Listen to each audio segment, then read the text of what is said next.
肌肉我有啊，但係頭髮粗肌真係會甩頭髮？唔通韓星嘅生理結構特別唔同啊？有計，即刻去揾韓系型男 Dr. Jack。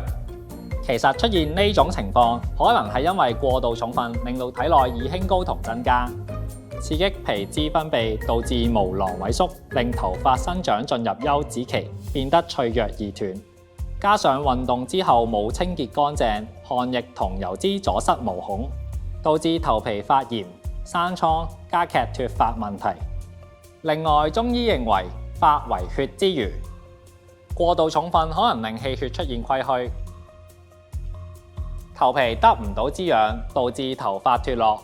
而且長期飲蛋白粉有機會削弱脾胃，影響排毒功能，加重肝腎代謝負擔，令腎氣更加不足，造成惡性循環。其實透過內外並治嘅方法，就可以提升肝腎氣血運行，改善頭皮生理功能。到時你都可以操到韓星咁大隻，頭髮仲越粗越濃密添。如果你都有脫髮煩惱，就要盡早求醫 check 清楚原因啦。